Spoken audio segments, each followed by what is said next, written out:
আসসালামু আলাইকুম। আজ 23 আগস্ট 2024 শুক্রবার। আমন্ত্রণ জানাচ্ছি আইজি ক্রিয়েশন নিউজ আপডেটে। সঙ্গে আছে আমি ইমতিয়াজ আহমেদ। শুরুতেই সংবাদ শিরোনাম। কূটনৈতিক পাসপোর্ট বাতিল, শেষমেশ ভারতেও থাকতে পারছেন না শেখ হাসিনা। বন্যা নিয়ে ব্যাখ্যা দিল ভারত, দ্বিতীয় বাঁধ নির্মাণের দাবি বাংলাদেশের।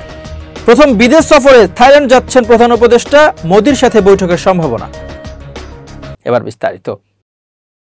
সাবেক প্রধানমন্ত্রী শেখ হাসিনা এবং তার মন্ত্রিসভার সব সদস্য এবং জাতীয় সংসদের সাবেক সদস্যদের কূটনৈতিক পাসপোর্ট বাতিল করেছে বাংলাদেশের অন্তর্বর্তী সরকার। এর ফলে নয়াদিল্লি ঢাকা সমঝোতা অনুযায়ী হাসিনা এবং দেশত্যাগী অন্য আওয়ামী লীগ নেতাদের ভারতে থাকা নিয়ে অনিশ্চয়তা তৈরি হতে পারে বলে মনে করা হচ্ছে। জনবিক্ষোভের জেরে গত 5 আগস্ট প্রধানমন্ত্রী পদ থেকে ইস্তফা দিয়ে বোন রেহানাকে সাথে নিয়ে বিমানে ঢাকা থেকে উত্তরপ্রদেশের হিন্দন বিমান ঘাঁটিতে গেছেন হাসিনা। সেই থেকে তিনি ভারতে রয়েছেন। ঠিক কোন ইমিগ্রেশন স্ট্যাটাসে তিনি ভারতে রয়েছেন সে বিষয়ে এখন পর্যন্ত নরেন্দ্র মোদী সরকার কিছু জানায়নি। প্রধানমন্ত্রী হিসেবে হাসিনার কূটনৈতিক পাসপোর্ট ছিল।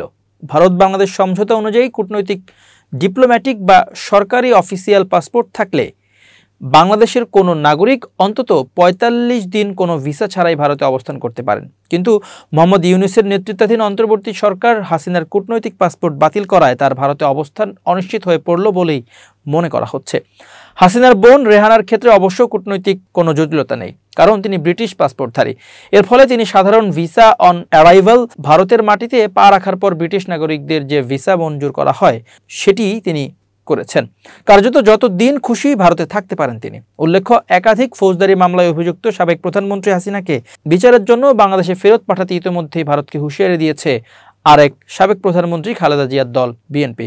সম্প্রতি মোহাম্মদ ইউনূসের নেতৃত্বাধীন বাংলাদেশের অন্তর্বর্তী সরকারের পররাষ্ট্র উপদেষ্টা তৌহিদ হোসেন রয়টার্সকে দেয়া এক সাক্ষাৎকারে বলেন, শেখ হাসিনা ক্ষমতাচ্যুত হওয়ার পর তার বিরুদ্ধে বেশ কয়েকটি মামলা হয়েছে। দেশের স্বরাষ্ট্র ও আইন এই দুই মন্ত্রীর সিদ্ধান্ত নেওয়া উচিত। তাকে এখন দেশে ফিরিয়ে আনা প্রয়োজন। এই পরিস্থিতিতে অন্তর্বর্তী সরকারের এই পদক্ষেপ হাসিনাকে প্রত্যর্পণের উদ্যোগ বলেই মনে করা হচ্ছে।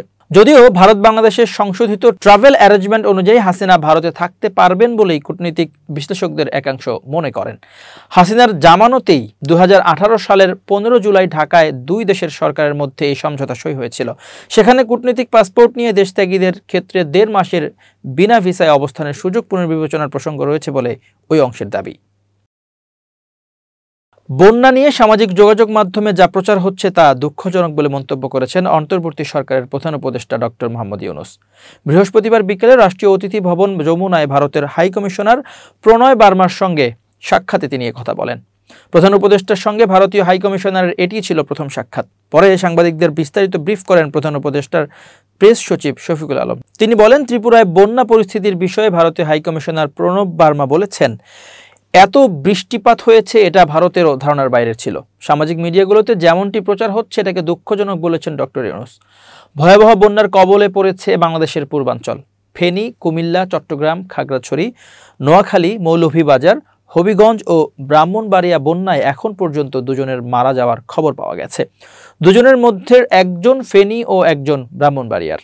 এখন পর্যন্ত এই 8 জেলায় 4,40,840টি পরিবার পানিবন্দী হয়ে পড়েছে। অভিযোগ উঠেছে ভারতের ত্রিপুরা রাজ্যের ডুম্বুর জলবিদ্যুৎ প্রকল্পের বাঁধ খুলে দেওয়ার কারণে বাংলাদেশে এমন পরিস্থিতি হয়েছে। বৃহস্পতিবার দুপুরে অন্তর্বর্তী সরকারের তথ্য উপদেষ্টা নাহিদ ইসলামও বন্যার পরিস্থিতির জন্য ভারতকে দায়ী করেন। তিনি বলেন, কোনো ধরনের আগাম সতর্কতা ছাড়া বাঁধ খুলে দিয়ে ভারত অমানবিক আচরণ করেছে। এ বিষয়ে সুষ্ঠু সমাধান করতে হবে। অবশ্য ভারত সরকারের দাবি, বাংলাদেশের বন্যা গোমতী নদীর উপর নির্মিত ডুম্বুর জলবিদ্যুৎ প্রকল্পের বাঁধ খুলে দেওয়ার কারণে হয়নি।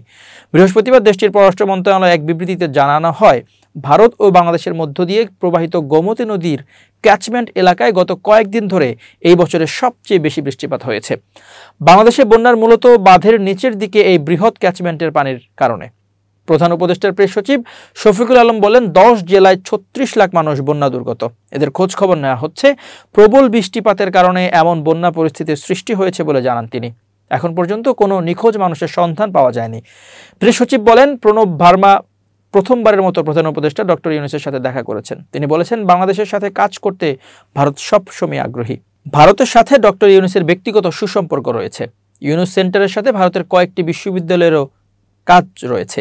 এই সুসম্পর্ক অবশ্যই চলমান থাকবে, সুন্দর সম্পর্ক অব্যাহত থাকবে। পানি বন্টন চুক্তি নিয়েও ভারত বাংলাদেশ কাজ করবে বলে বৈঠকে ডক্টর ইউনূস জানিয়েছেন বলে জানান প্রেস সচিব। ওয়ার্কার্স পার্টির সভাপতি রাশেদ খান মেননকে আটক করা হয়েছে বলে জানিয়েছে ঢাকা মেট্রোপলিটন পুলিশ ডিএমপি। বৃহস্পতিবার বিকেল 5:15 দিকে তাকে রাজধানীর গুলশান থেকে আটক করা হয়। ডিএমপির মিডিয়া ও পাবলিক রিলেশনস বিভাগ থেকে এ তথ্য নিশ্চিত করা হয়েছে। জানানো হয়েছে তাকে গুলশান থেকে আটক করে ডিবি কার্যালয়ে নেওয়া হচ্ছে।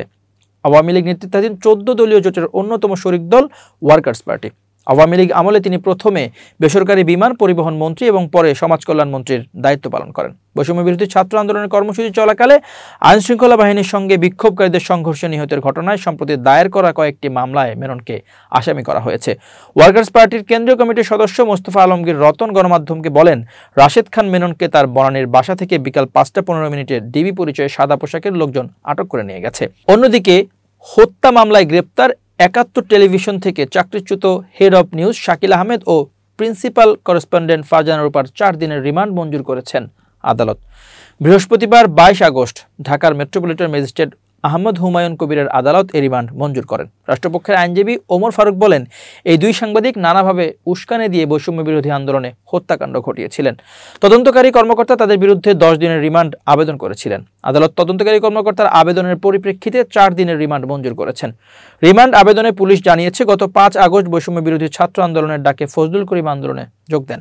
সেদিন আন্দোলনরত অবস্থায় সকাল 8টায় উত্তরা পূর্ব থানার ঢাকা ময়মনসিংহ মহাসড়কের পূর্ব পাশে জসিমউদ্দিন মোড়ের ডাচ বাংলা এটিএম বুথের সামনে শটগান, পিস্তল, রিভলভার সহ অন্যান্য অস্ত্র নিয়ে বৈষম্য বিরোধী আন্দোলনকারীদের উপর অতর্কিতভাবে গুলি চালানো হয়। সেখানে ফজলুল সহ অনেক ছাত্র গুলিবিদ্ধ হন। ভারতের সঙ্গে বাংলাদেশের আন্তর্জাতিক নদীর পানির ন্যায্য হিস্যার দাবিতে এবং উদ্দেশ্য প্রণোদিতভাবে ডম্বুর ও গজলডোবা বাঁধ খুলে আকস্মিক বন্যা সৃষ্টির প্রতিবাদে রংপুরের বেগম রোকেয়া বিশ্ববিদ্যালয় বিক্ষোভ মিছিল অনুষ্ঠিত হয়েছে। বুধবার রাত 11টার দিকে রোকেয়া বিশ্ববিদ্যালয়ের হলগুলো থেকে শিক্ষার্থীরা বিক্ষোভ মিছিল নিয়ে বের হয়। এ সময় তারা যদি চাও মুক্তি, ছাড়ো ভারত ভক্তি, পানি নিয়ে টালবাহানা চলবে না চলবে না, পানি নিয়ে ভারতের রাজনীতি চলবে না চলবে না, পানি নিয়ে প্রহসন চলবে না বলে স্লোগান দেয় শিক্ষার্থীরা। বাংলাদেশের মিছিলটি শহীদ আবু সাইদ চত্বর হয়ে লালবাগ খামার মোড় হয়ে ফের আবু সাইদ চত্বরে এসে শেষ হয়। সেখানে সমাবেশ করেন তারা। সমাবেশে শিক্ষার্থীরা ভারতের প্রত্যেকটা বাঁধের বিপরীতে বাংলাদেশের বাঁধ নির্মাণ এবং ভারতের সকল অপরাজনীতি বন্ধের দাবি জানান। তাদের দাবি, অবিলম্বে ভারতকে তিস্তা পানি চুক্তি করতে হবে, উজানের 54টি নদীর পানির ন্যায্য হিস্যা দিতে হবে, নইলে কঠোর আন্দোলন গড়ে তুলবে তারা। ভয়াবহ বন্যার কবলে পড়েছে বাংলাদেশের পূর্বাঞ্চল। অভিযোগ উঠেছে, ভারতের ত্রিপুরা রাজ্যের ডুম্বুর জলবিদ্যুৎ প্রকল্পের বাঁধ খুলে দেওয়ার কারণে বাংলাদেশে এমন পরিস্থিতি হয়েছে। ভারতীয় সংবাদ মাধ্যমগুলোতেও ভারতের বাঁধ খুলে দেওয়ার খবর প্রকাশিত হয়েছে। তবে সরকারের পক্ষে বলা হয়েছে, বাংলাদেশের বন্যা গোমতী নদীর উপর নির্মিত ডুম্বুর জলবিদ্যুৎ প্রকল্পের বাঁধ খুলে দেওয়ার কারণে হয়নি। বৃহস্পতিবার দেশটির পররাষ্ট্র মন্ত্রণালয়ের পক্ষ থেকে দেওয়া এক বিবৃতিতে তথ্য জানানো হয়। এতে বলা হয়, ত্রিপুরার গোমতী নদীর উজানে ডুম্বুর বাঁধ খুলে দেওয়ায় বাংলাদেশের পূর্ব সীমান্তের জেলাগুলোতে বন্যার পরিস্থিতি সৃষ্টি হয়েছে। বাংলাদেশে এমন খবর প্রচারে আমরা উদ্বিগ্ন।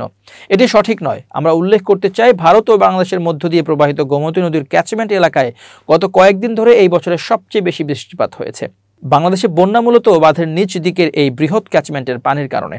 বিবৃতিতে বলা হয়, ডুম্বুর বাঁধটি বাংলাদেশ ভারত সীমান্ত থেকে বেশ দূরে অবস্থিত। বাংলাদেশ থেকে এটি 120 কিলোমিটার দূরে উজানে অবস্থিত।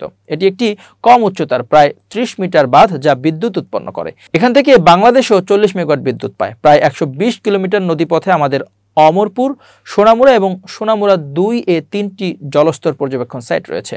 বাংলাদেশ সীমান্তবর্তী সমগ্র ত্রিপুরা ও পার্শ্ববর্তী জেলাগুলোতে গত 21 আগস্ট থেকে ভারী বর্ষণ অব্যাহত রয়েছে। ভারী প্রবাহের ক্ষেত্রে বাঁধগুলোতে স্বয়ংক্রিয় রিলিজ পরিলক্ষিত হয়েছে। অমরপুর স্টেশন একটি দ্বিপক্ষীয় প্রোটোকলের অংশ, যার অধীনে আমরা বাংলাদেশে বাস্তব সময়ের বন্যার তথ্য প্রেরণ করছি। তথ্য অনুযায়ী 21 আগস্ট ভারত সময় দুপুর 3টা পর্যন্ত বাংলাদেশকে ক্রমবর্ধমান বন্যার প্রবণতার ডেটা সরবরাহ করা হয়েছে। এদিন ভারত সময় সন্ধ্যা 6টায় বন্যার কারণে বিদ্যুৎ বিভ্রাট হয়েছে, যার ফলে যোগাযোগের সমস্যা হয়েছে। ভারত ও বাংলাদেশের মধ্যে অভিন্ন নদীতে বন্যা একটি যৌথ সমস্যা, যা উভয় পক্ষের জনগণের জন্য দুর্ভোগ সৃষ্টি করে এবং এর সমাধানের জন্য ঘনিষ্ঠ পারস্পরিক সহযোগিতা প্রয়োজন। যেহেতু দুটি দেশে 54টি অভিন্ন আন্তঃসীমান্ত নদী রয়েছে, তাই নদীর পানি নিয়ে সহযোগিতা আমাদের দ্বিপাক্ষিক সম্পৃক্ততার একটি গুরুত্বপূর্ণ অংশ। আমরা দ্বিপাক্ষিক পরামর্শ ও প্রযুক্তিগত আলোচনার মাধ্যমে পানি সম্পদ এবং নদীর পানি ব্যবস্থাপনার সমস্যা ও পারস্পরিক উদ্বেগ সমাধানে প্রতিশ্রুতিবদ্ধ। এর আগে বুধবারই ভারতীয় একাধিক সংবাদ মাধ্যমে ত্রিপুরায় কয়েকদিনের টানা ভারী বৃষ্টিতে ভয়াবহ বন্যা পরিস্থিতির খবর দেওয়া হয়। এতে বলা হয় সতর্কতা জারি করা হয়েছে গোমতী নদীর তীরবর্তী বাসিন্দাদের জন্য। ভারী বৃষ্টিপাতের ফলে ডুম্বুর জলাশয়ে পানি বৃদ্ধি পাওয়ার ফলে খুলে দেওয়া হয়েছে বাঁধের গেট। সংবাদ মাধ্যম জি নিউজ জানায়, বন্যার কারণে ডুম্বুর জলবিদ্যুৎ প্রকল্পের বাঁধ খুলে দেওয়া হয়েছে, আর সেই কারণেই পানি ঢুকছে।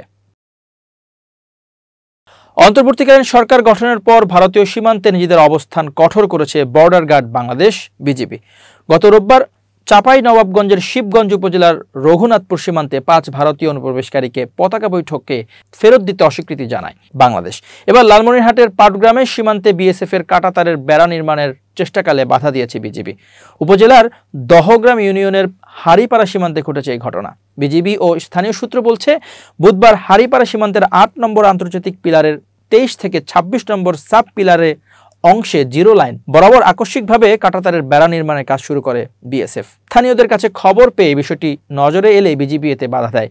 কয়েকজন প্রত্যক্ষদর্শী বলেন, হঠাৎ করে সীমান্তের জিরো লাইন বরাবর ভারতীয় শ্রমিকরা গর্ত করে লোহার পিলার বসিয়ে কাঁটাতারের বেড়া তৈরি শুরু করেন। এর কিছুটা দূরে বিএসএফ সদস্যরা বাংলাদেশের দিকে অস্ত্র তাক করে টহল শুরু করেন। এ সময় সেখানে স্বাভাবিকের চেয়ে অনেক বেশি বিএসএফ সদস্যকে দেখা যায়। এ সময় গ্রামবাসী ও বিজিবি সদস্যরা বাধা দিলে কাজ বন্ধ রেখে ভারতীয়রা পিছু হটে।